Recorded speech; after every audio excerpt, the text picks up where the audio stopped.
Fond de Latte. En 2016, dans l'Hérault, Alexandre Petreman, 23 ans, assassine un jeune gitan du nom de Reynald Barguet. Comment? Au fusil à lunettes, figurez-vous. Tel est sniper. Ça ressemble à un crime du milieu. Mais en fait, pas du tout.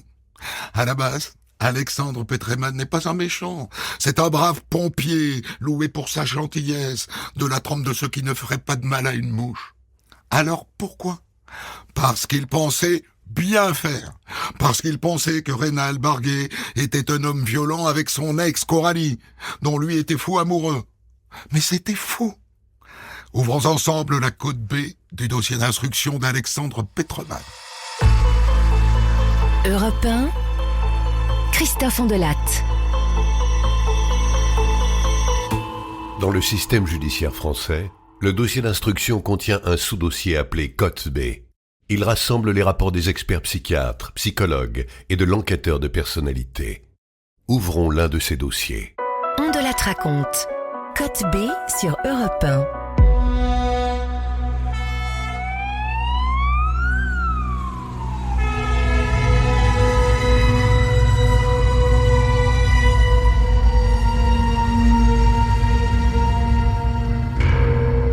Le 14 février 2016, vers 5 heures du matin, les gendarmes interviennent dans un camp de gitans à Marseillon, près de Montpellier. Un jeune du camp, Reynald Barguet, vient de se faire tuer à coups de fusil. Un coup de fil l'a incité à sortir de sa caravane et soudain, pan, pan, pan, pan, pan, pan. 6 coups de feu. Reynald Barguet s'effondre. Il a reçu 2 balles. Âgé de 33 ans, il laisse derrière lui un petit garçon d'à peine 9 mois.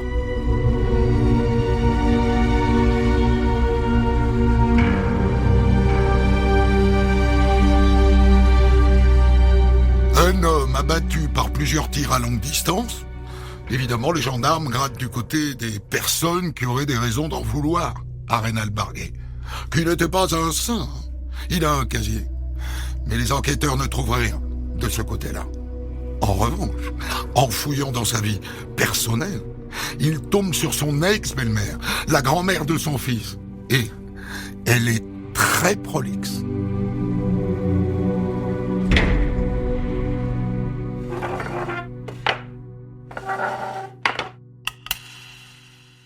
Madame Andrieux, que pouvez-vous nous dire sur la relation entre votre fille Coralie et Monsieur Barguet? Ah mais ma fille, elle est plus avec lui. Ils ont eu un enfant ensemble et depuis, ils sont séparés. Et elle est terrorisée. Son ex était violent, il la battait. Et nous, la famille, il nous a menacés. Alors on a été obligé de mettre Coralie à l'abri en Alsace. Et elle a changé de numéro. Voilà quoi. Reynald, c'était pas un tendre. Je peux vous le dire, je l'aimais pas. Et le soir du crime, vous étiez où, madame? Eh bien, chez moi. Mais j'avais déposé Coralie qui était revenue dans la région, chez son nouveau petit ami, Alexandre Petreman.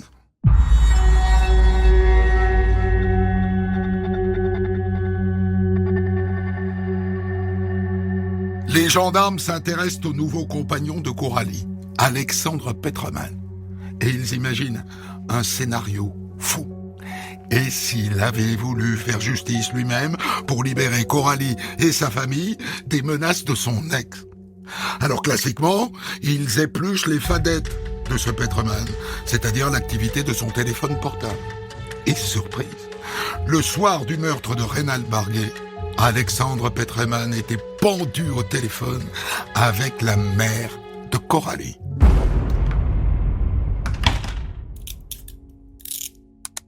Monsieur Petreman, nous vous plaçons en garde à vue à partir d'aujourd'hui. Vous niez être l'auteur du coup de feu contre Reynald Barguet. Mais vous devez savoir que nous avons des éléments contre vous. Avec votre belle-mère, vous avez échangé le soir du crime. Elle vous a acheté des cagoules. Elle vous a acheté des talkie-walkie. C'était dans quel but, monsieur Petreman? Écoutez, je vais tout vous dire. C'est moi qui ai tiré. C'est moi et moi seul. Les autres, ils y sont pour rien. J'ai pensé à tuer Reynald 2 mois avant. Je voulais protéger ma compagne Coralie et sa famille. Je savais que dans quelle caravane il habitait. J'avais repéré des lieux un mois avant. Et je m'étais entraîné à tirer 2 jours avant. Et ensuite, le soir où vous l'avez tué, je suis passé chez la famille de Coralie, mais sans leur dire ce que j'allais faire. Et puis je suis allé autour de la voie ferrée qui est près du camp, et j'ai lancé des cocktails Molotov vers la caravane de Reynald pour qu'il sorte. Et voilà, quand je l'ai vu, j'ai tiré, j'étais un peu moins de 100 mètres de sa caravane. Monsieur Petroman, nous allons mettre un terme à la garde à vue et vous allez rencontrer la juge d'instruction.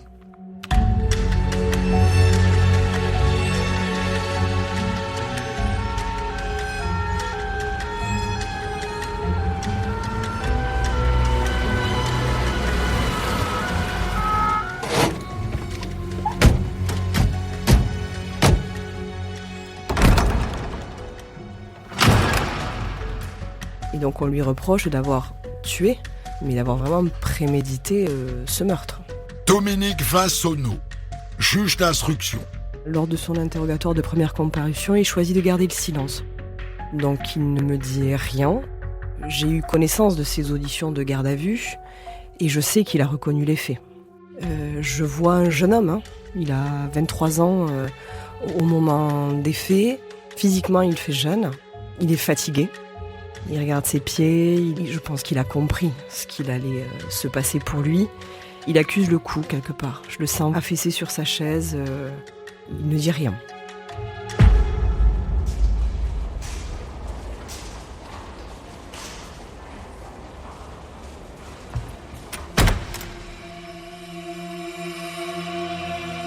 Monsieur Petroman, je note que vous n'aviez pas d'avocat en garde à vue, mais que désormais c'est maître Darrigade qui vous représente. Nous allons commencer l'interrogatoire. Les faits pour lesquels vous êtes ici dans mon bureau sont les suivants. L'assassinat sur la personne de Reynald Barguet. Est-ce que vous reconnaissez les faits? Oui, madame. Je le prends, ce dossier, dès sa présentation au magistrat instructeur. Je le rencontre pour la première fois au palais de justice. Maître Jean-Marc Darrigade, avocat d'Alexandre Petroman. Et la première impression, évidemment, c'est le décalage énorme qui existe entre ce qui lui est reproché, c'est-à-dire un assassinat via un tir avec du fusil à lunettes en mode sniper, avec le garçon que je rencontre. Pour faire une référence un peu humoristique, c'est le blond de Gad Elmaleh, quoi. C'est le blond qui incarne une forme de perfection, qui réussit tout. Le gentil, poli, beau gosse, le pompier athlétique, courtois, qui est en total décalage avec les faits qui lui sont reprochés.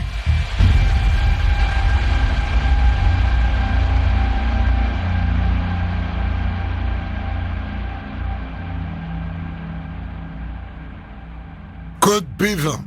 Expertise psychologique de Marie-Chantal Bonnet-Catalan. Alexandre Petroman est un sujet calme et attentif avec qui un échange est possible.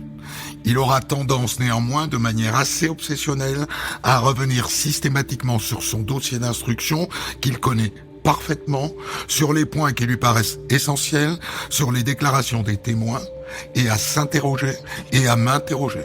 Cette attitude témoigne déjà de l'angoisse du sujet sur son avenir qu'il s'est compromis pour un certain temps, mais qu'il cherche à contrôler à travers des actes de procédure.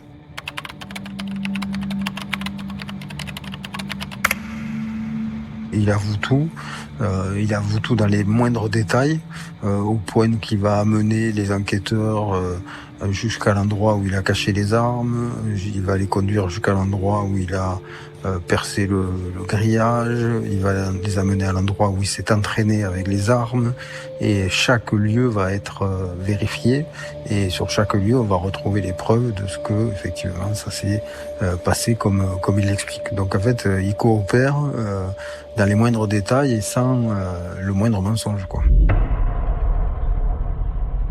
Code B49. Expertise psychiatrique du docteur Claude Aigueville. Alexandre Petroman est décrit par son entourage comme raisonnable, rationnel, sérieux et fiable.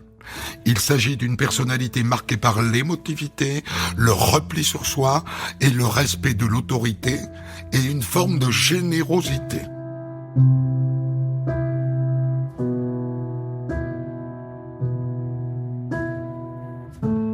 Alexandre Petroman, on a un jeune homme qui est pompier à Paris, qui à ses heures perdues est aussi pompier volontaire à Agde, qui est un jeune homme tout à fait inséré, poli, charmant, bien éduqué, qui vient d'une famille structurée. Il a évolué dans un environnement familial favorable. Son père est médecin, il est aussi chez les pompiers. C'est quelqu'un qui aime aller au secours des gens. Bon, tout ce qu'on peut attendre d'un pompier.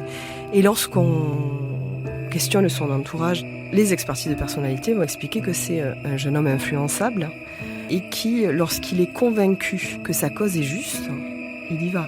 Avec aussi l'idée qu'il peut se laisser convaincre par des personnes de son entourage, notamment quand il est persuadé ou qu'on l'a persuadé que la cause qu'il porte est juste.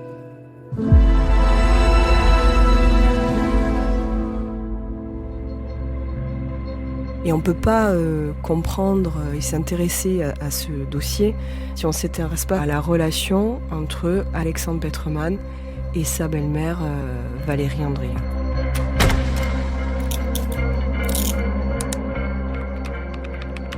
Madame Andrieux, vous êtes en garde à vue, car nous avons des raisons de croire que vous êtes pour quelque chose dans la mort de Reynald Barguet, votre ancien gendre. Nous pensons que vous auriez influencé Alexandre Petroman, le nouveau compagnon de votre fille, pour qu'il tue son ex, madame. Alors là, j'étais au courant de rien. Je savais pas ce qu'il préparait d'ailleurs. Je suis persuadé qu'Alexandre y est pour rien. C'est un brave homme, Alexandre. Le problème, madame, c'est que nous sommes certains que vous avez acheté des cagoules. Ah, mais c'est pour aller au ski, ça.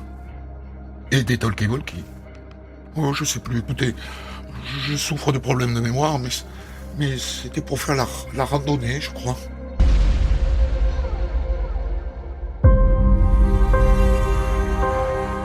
Il est très attaché à sa belle-mère.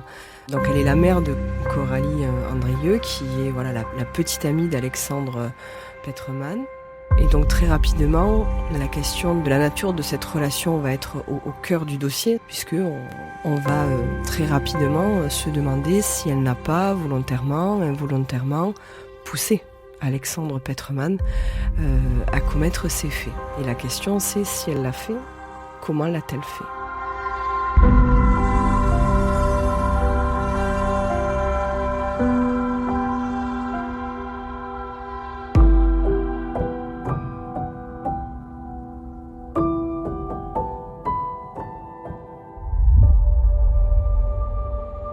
Alexandre Petroman est persuadé qu'en tuant Reynald Barguet, il a débarrassé sa compagne Coralie et sa famille d'un homme menaçant et dangereux. Mais d'où lui vient cette idée ? Pour la juge d'instruction, c'est la mère de Coralie, Valérie Andrieux, qui lui a mis ça dans le crâne. Est-ce qu'elle a dit clairement à Alexandre Petroman « Tu prends cette arme et tu vas le tuer » ? Ou est-ce qu'elle l'a incité, à force de se plaindre, d'expliquer qu'elles étaient en danger, que Reynald Barguet les persécutait ? Dominique Vinsonneau, juge d'instruction. Et lorsqu'on va aller entendre des membres de l'entourage de Valérie Andrieux, ces personnes vont décrire Valérie Andrieux comme quelqu'un de très manipulateur, d'assez faux, de plutôt intelligent, qui aime avoir ses enfants auprès d'eux, maîtriser un peu tout. Et ce qui va vraiment frapper, c'est le décalage entre ce que Alexandre Petroman perçoit de la relation et de la situation entre Rénal Barguet et la famille Andrieux et la réalité objective, j'ai envie de dire. Mais lui, Alexandre Petroman, il m'a toujours maintenu à moi qu'il avait agi de sa propre initiative. Je crois qu'il en était sincèrement convaincu. Maître Jean-Marc Darrigade, avocat d'Alexandre Petroman. Mais avec lui qui en était convaincu, même moi, son avocat, par moments, je lui faisais comprendre que c'était pas possible. Il y avait trop d'éléments extérieurs à lui qui démontraient que Valérie Andrieux multipliait les efforts pour faire éliminer Rénal Barguet, que tout le monde avait entendu ses appels dans ce sens et que c'était fort peu probable que lui soit le seul à ne pas les avoir entendus et tout en ne les ayant pas entendus, les avoir réalisés. Vous êtes, jeune homme, le fils de Madame Andrieux, et j'aimerais bien faire la lumière sur la personnalité de votre mère. Qu'est-ce que vous pouvez me dire sur elle?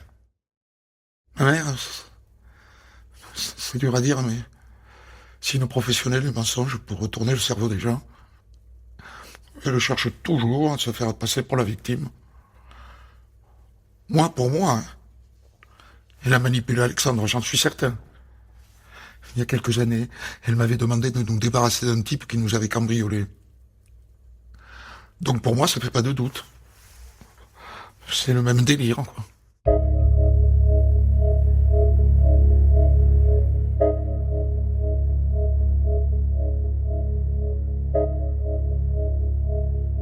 Valérie Andrieux, on s'aperçoit que c'est une mère très présente, peut-être trop présente, qui veut trop protéger ses enfants et qui va avoir d'ailleurs pour habitude de les surprotéger, d'intervenir dans leur vie personnelle, provoquant souvent d'ailleurs des perturbations dans tous les couples de ses enfants. Et là, elle va d'ailleurs se dire impuissante à régler le problème de Coralie, elle va en parler sans arrêt et elle va se dire convaincue que la seule façon de régler le problème est d'éliminer Rénal Barguet.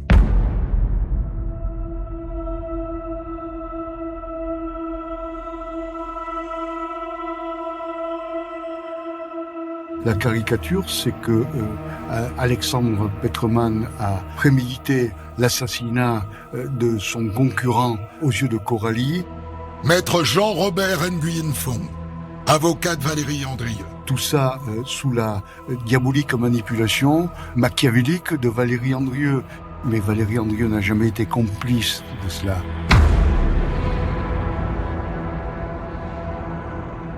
Elle n'a jamais voulu passer à l'acte.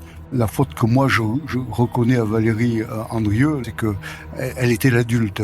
Lorsqu'elle voit un gamin comme Alexandre Petroman, elle ne peut pas ne pas savoir qu'elle allait déteindre sur Alexandre Petroman et qu'elle allait peut-être, et d'ailleurs certainement, entraîner des réactions extrêmes.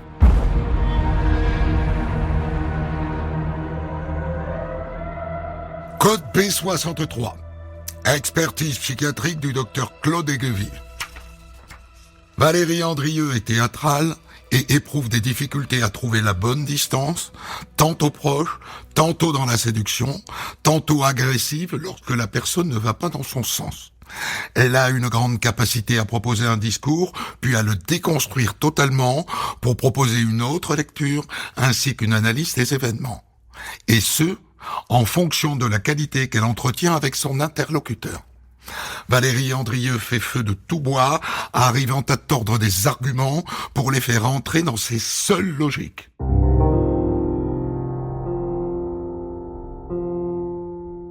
Alexandre Petroman, lui, il est persuadé parce que il entend Valérie Andrieux se plaindre que Rénal Barguet est vraiment en train de violenter sa famille, de les harceler, de leur rendre la vie impossible. Alexandre Petroman, il baigne là-dedans. Lui, il est vraiment persuadé que Rénal Barguet constitue un danger pour sa belle famille. Et ça, c'est parce que aussi Valérie Andrieux ne cesse de se plaindre. Lorsqu'on va un peu vérifier tout ça et que je demande aux enquêteurs, allez vérifier si est-ce que le juge des enfants a été saisi pour la garde de l'enfant. Est-ce qu'elle a déposé plainte? Y a-t-il eu des plaintes pour harcèlement, pour des violences, pour des menaces?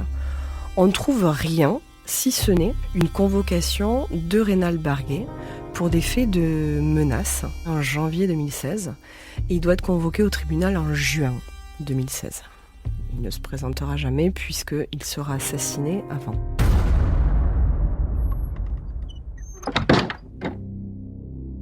Monsieur Petrman, nous sommes ici pour votre interrogatoire. Vous faites état, monsieur, de violence qu'aurait subi Coralie de la part de Reynald. Saviez-vous que madame Andrieux n'a jamais déposé plainte contre l'ex-compagnon de sa fille? Il n'existe aucune plainte, aucune main courante. Je vous avoue que je suis étonné, madame. Non, vous êtes sûr de ça, madame la juge? Monsieur Petrman, je pense à ce stade de nos investigations que c'est la mère de Coralie qui vous a mis en tête d'éliminer Reynald Barguet parce qu'il était violent et haineux envers toute la famille. C'est bien ça qui s'est passé, n'est-ce pas? Mais non, madame la juge, de toute façon, ça ne change rien, madame. Je vous le répète, je l'ai fait seul. Personne ne m'a aidé. Personne ne m'a poussé à le faire. Mais à ce moment-là, moi, je me questionne. Est-ce qu'il veut assumer pleinement son rôle et préserver sa belle-mère pour laquelle il a de l'affection? Ou est-ce que vraiment, il ne voit pas les choses? Il est aveugle, il n'a pas conscience d'avoir peut-être été manipulé. Alexandre Petrman est persuadé qu'en tuant Reynald Barguet, il a débarrassé sa compagne Coralie et sa famille d'un homme menaçant et dangereux. Mais d'où lui vient cette idée? Pour la juge d'instruction, c'est la mère de Coralie, Valérie Andrieux, qui lui a mis ça dans le crâne.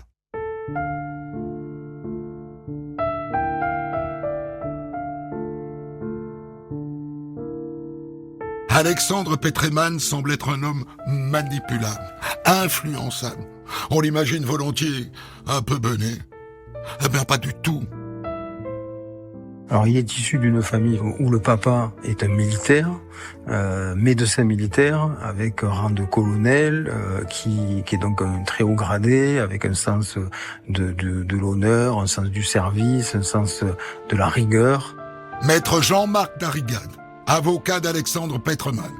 Et qui a transmis toutes ces qualités-là à ses enfants, et le reste de la fratrie se destine à des carrières dans la médecine. Et Alexandre, il est un peu celui qui n'a pas le parcours peut-être le plus brillant, mais il expliquera tout le temps qu'il avait soif d'action, parce qu'il a envie de très très vite de rentrer dans la vie active. Il va d'ailleurs être pompier volontaire dès l'âge de 13 ans. Code B14. Expertise psychologique de Marie-Chantal Bonnet-Catala.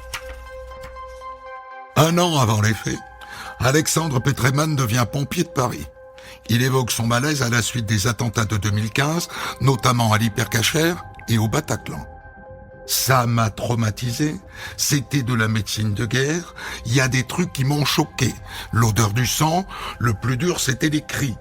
On a un sentiment d'impuissance et après, pas de suivi psy. C'est après ça que je suis rentré dans l'Hérault. Alexandre Petrman affirme cependant que le corps des sapeurs-pompiers nie sa présence sur les lieux. Il avait besoin d'agir, quoi. Voilà. Il avait besoin de rendre service, de sauver, de porter secours, voilà. Et c'est sa manière un peu de rentrer dans la lignée familiale.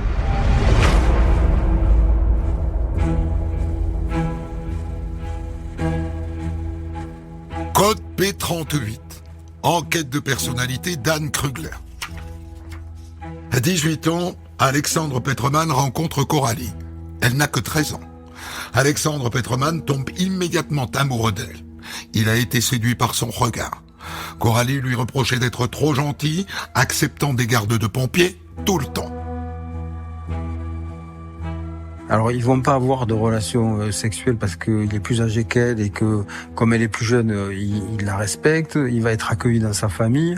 Et c'est peut-être d'ailleurs ce qui va provoquer la première rupture, parce qu'il va être tellement validé, on va dire, par la maman de Coralie, tellement il incarne le gendre idéal, que Coralie, qui est adolescente, un peu encore en rébellion, va rejeter Alexandre parce que justement il est cautionné par sa mère en fait. C'est ce qui va provoquer la fugue de Coralie avec Reynald Barguet, qui est l'antithèse d'Alexandre Petroman. Parce que n'a pas fait d'études, parce que sans emploi, parce qu'avec un casier judiciaire, parce que issu de la communauté gitane, autant de motifs d'inquiétude pour une mère.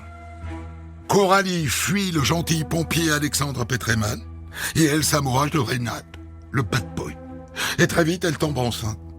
C'est à ce moment-là que les choses se gâtent entre la belle et le gitan.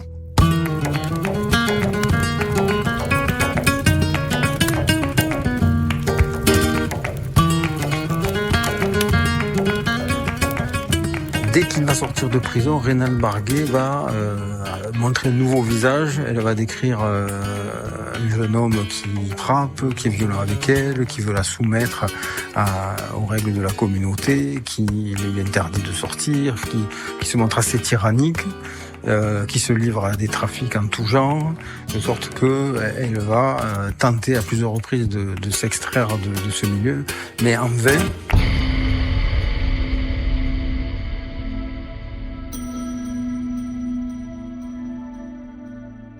Et elle expliquera à sa mère qu'en fait, elle est contrainte de rester là. Et à un moment, elle va avoir la force de partir. Et c'est en quittant Reynald Barguet qu'elle va se réfugier chez sa mère et renouer le contact avec Alexandre. Et très rapidement, d'ailleurs, ils vont sortir ensemble et redonner vie à une liaison qui avait été interrompue. Vous savez, maître, je n'ai jamais cessé d'aimer Coralie, même quand elle était avec son gitan, là. Et puis un jour, elle m'a recontacté, elle m'a dit que ça chauffait entre Reynald et elle. Et moi, Coralie, je l'avais jamais oubliée. J'étais toujours amoureux d'elle, malgré ce qu'elle m'avait fait.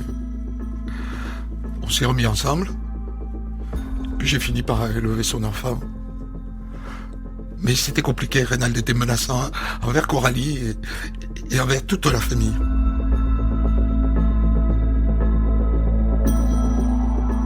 Le problème qui va se poser, c'est le problème de la garde de leur enfant commun. Et là, Reynald Barguet va se révéler très très menaçant, menace de mort, menace d'enlèvement de l'enfant. Donc il y avait cette ambiance un petit peu paranoïaque, mais également fondée. Maître Jean-Robert Nguyen Phong, avocat de Valérie Andrieux. Qui fait que Valérie Andrieux était tout le temps sur la défensive, craignait le jour qui se levait, craignait tout ce qu'il fallait, et Alexandre, lorsqu'il revient, baigne dans cette ambiance. Et Alexandre veut à la fois sauver l'amour de sa vie, pense-t-il, à la fois apporter du réconfort à la mère de l'amour de sa vie, et le mal, c'est la victime. Et Alexandre Petroman va recueillir la détresse de cette famille, va être présent chaque fois qu'ils sont menacés de mort, et va petit à petit s'investir dans une mission de sauvetage de la famille Andrieux.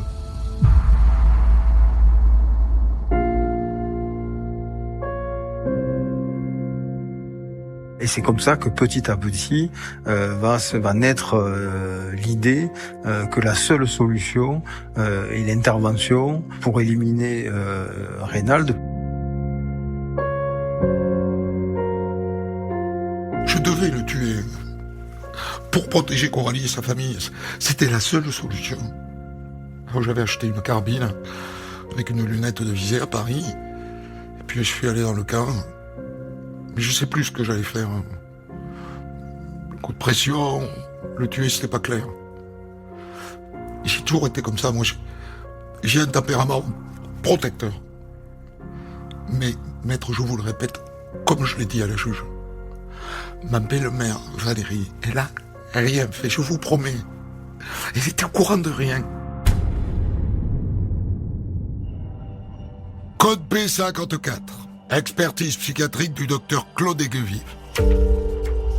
Alexandre Petroman est en recherche de reconnaissance, d'affection, il est suggestible et peut se percevoir flatté par la mission qu'on lui confie. Nous avons noté des traits à caractère obsessionnel. Il est dans la toute-puissance de ses pensées et il a du mal à intérioriser d'autres réalités. Ainsi, il se confie des tâches qui ne sont pas toujours réalistes.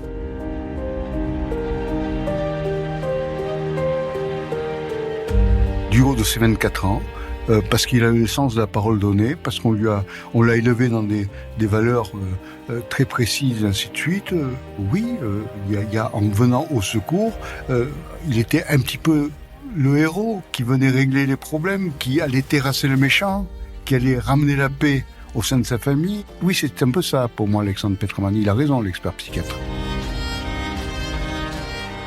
Code B55. Expertise psychiatrique du docteur Claude Aigueville. Alexandre Petroman s'est investi d'une mission. L'objectif premier était de ne pas décevoir les personnes qui avaient cru en lui. L'énergie qu'il a mise dans cet acte criminel n'est pas en lien avec une jalousie pathologique à l'égard d'un rival. La mission d'Alexandre Petroman était bien la lutte contre le mal, la protection d'une famille pour rétablir la justice. Par naïveté, il n'a jamais vérifié des informations données par sa belle-mère. Cette première relation qu'il avait eue avec Coralie, qui était restée platonique en fait, a été terriblement blessée par le fait qu'elle ait immédiatement après eu une relation avec Reynald, qui a donné lieu à la naissance d'un enfant, et qu'il peut y avoir aussi une dimension de revanche dans le geste d'Alexandre, c'est-à-dire qu'il y a un côté d'incompréhension chez lui, il y a peut-être une blessure narcissique à ce moment-là qui est enfouie. Il se dit qu'il n'avait pas le choix, ça c'est peut-être la cause avouable. Dominique Vassonneau, juge d'instruction. Mais c'est aussi le garçon qui a détourné Coralie de lui, et Alexandre Petroman est très très amoureux de cette jeune fille. Tout cela se passe le 14 février. Est-ce un hasard? C'est la Saint-Valentin, est-ce que c'est un hasard?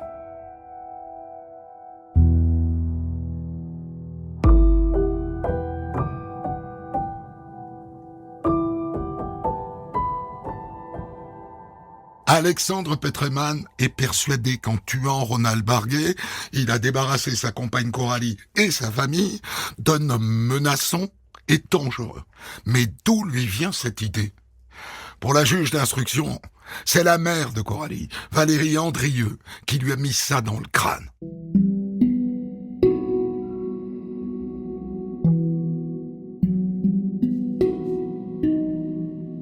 En 2023, 7 ans après le meurtre de Reynald Barguet, le procès d'Alexandre Petroman et de Valérie Andrieux s'ouvre devant la cour d'assises de Montpellier. Lui est jugé pour assassinat, elle pour complicité d'assassinat.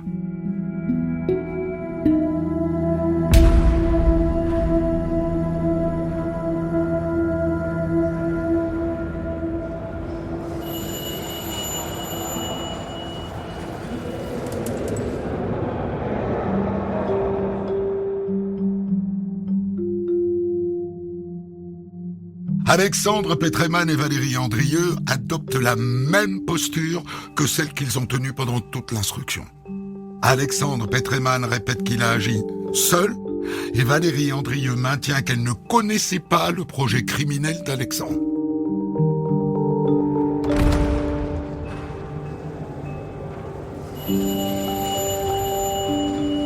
Faites entrer les accusés.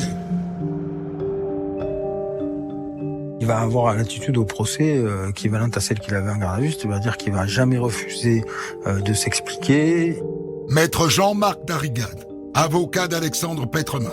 Il va aller dans les moindres détails, il va assumer les moindres détails, il va même assumer le vocabulaire, c'est-à-dire qu'il va être capable de dire qu'il est l'assassin de Reynald Barguet, il va utiliser le mot, ce qui est très rare d'ailleurs, qu'un accusé aille jusqu'à se donner la qualification criminelle que va ensuite lui donner un arrêt de condamnation.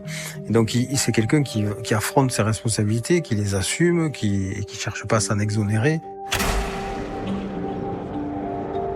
Monsieur Petroman, je viens de lire l'acte d'accusation qui est donc la vision du juge d'instruction sur les faits qui vous sont reprochés. Vous-même, Que pensez-vous de tout ça? J'ai tué un homme. Je suis un assassin. J'ai des remords et beaucoup de regrets. Et j'ai pris conscience du mal que j'ai causé. Et j'assumerai toutes les conséquences. Mais je vous redis que ma belle famille était pas au courant. J'ai agi seul. C'est pas à nous de nous transformer en procureur de Madame Andrieux. On serait très malvenu à le faire parce que de toute façon, c'est nous qui avons agi, c'est nous qui avons appuyé sur cette détente de ce fusil à lunettes, etc. Donc, il faut savoir assumer. En revanche, si on s'abstient de le faire en surprotégeant peut-être celle qui serait l'instigatrice, effectivement, les autres vont se charger de faire le sale travail et de faire la démonstration qu'en réalité, c'est elle qui tire les ficelles. Et celle qui est le marionnettiste de tous ses enfants et le marionnettiste d'Alexandre Petrman qu'elle avait adopté comme son propre fils. Madame Andrieux, veuillez vous présenter à la barre, je vous prie. On vous reproche d'avoir poussé Alexandre Petrman à tuer Reynald. Qu'en dites-vous? La vérité, c'est que j'ai jamais demandé à Alexandre de le tuer. Jamais. J'ai pas commandité le meurtre. C'est moi qui ai sorti ma fille du camp en septembre. Ma fille était maltraitée. Elle avait une baguette de pain par semaine. Elle était séquestrée dans une caravane. Voilà la réalité. Mais je suis pas responsable des actes d'Alexandre. Elle montre un visage qui est froid quand même. Elle est très... on sent qu'elle est dure. Elle montre un visage de fermeté, une forme de dureté qui est très peu compatible avec ce qu'elle dit de son action, voire de son inaction. Donc oui, on perçoit quand même intuitivement qu'il y a une personnalité très forte derrière ce personnage-là et que le personnage d'Alexandre Petrman ne peut pas résister longtemps à cette personne-là. Monsieur l'expert psychiatre, je suis l'avocate de la famille de la victime. J'ai une question. Madame Andrieux ne se souvient pas avoir acheté des cagoules et des talkie-walkie. C'est étrange, ce problème de mémoire, non? Oui, elle se plaint d'amnésie. Je remarque que sa mémoire est à, géométrie variable. Cette personne est versatile. Elle est suggestive. Elle a, par sa personnalité, sans doute pesé sur les choix de M. Petrman. C'est quelqu'un qui ne connaît pas de limites. Je ne peux pas penser que cette personne soit restée étrangère au passage à l'acte. Madame Andrieux a trouvé le gendre idéal en l'introduisant comme protecteur de l'ensemble de la famille, et lui était un héros cornélien, si vous voulez, qui décide de passer à l'acte par amour pour sa fille, Coralie. Il y a le bras armé et il y a le cerveau. Et quelque part, le complice, l'instigateur, le complice par instigation, si c'est lui qui est dans les instructions, sa peine est aussi grave que si c'était elle qui avait appuyé sur la gâchette. C'est pas Valérie Andrieux, certes, qui a été ce soir-là en haut du ballast pour tirer sur Reynald Barguet, mais elle a été l'instigatrice de cet assassinat et donc sa responsabilité était quasiment aussi importante que celle d'Alexandre Petrman qui appuie sur la détente. Monsieur Petrman, nous allons donc clore cette audience et nous vous écoutons pour vos derniers mots. 5 jours d'assises m'ont permis de prendre conscience du mal que j'ai causé. J'en ai des remords, j'en ai des regrets, et j'assumerai. Alexandre Petrman est condamné à 18 ans de réclusion criminelle pour assassinat. Et Valérie Andrieux condamnée à 16 ans pour complicité d'assassinat. Ils acceptent le verdict et ne font pas appel, ni l'un ni l'autre. Voilà. Voilà pour cette histoire que je vous ai racontée en version Code B, c'est-à-dire version psy, à partir d'une enquête de Vincent Deby, rédaction en chef Guillaume Maury, réalisation Boris Paczynski. Allez, salut!